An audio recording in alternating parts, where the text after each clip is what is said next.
السلام علیکم ناظرین، خبر شامل کرتے ہیں گجرات سے۔ رپورٹ میں ظفر اقبال ظفر۔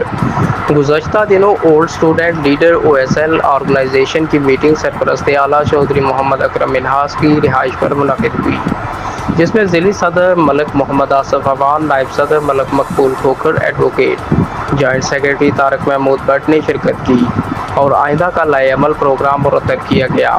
جس میں سٹی و تحصیل گجرات، سٹی و تحصیل کھاریا، سٹی و تحصیل سرائے عالمگیر میں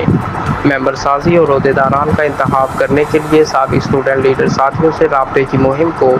تیز کرنے پر زور، اور انشاءاللہ چند روز میں مرکزی و صوبائی قیادت، ریاض فتحانہ ایم این اے آصف چٹھا، الحاج مدثر قیوم نارا، انجینئر رانا مبشر خان کے ویژن کے مطابق ضلعی سیکریٹریٹ میں میٹنگ کا پروگرام بھی فائنل کیا گیا۔ اس میٹنگ کے بعد مزید اہم ترین شخصیات اور کئی لوگوں سے روابط تیزی سے جاری ہیں اور اس تنظیم کو بھرپور پذیرائی مل رہی ہے۔ ضلعی صدر گجرات ملک محمد آصف عوان جس جوش اور ولولے کے ساتھ کام کر رہے ہیں، اس سے توقع ہے کہ یہ تنظیم گجرات میں ایک اعلیٰ مقام حاصل کرے گی اور ایک طاقتور انسان دوست تنظیم ہوگی۔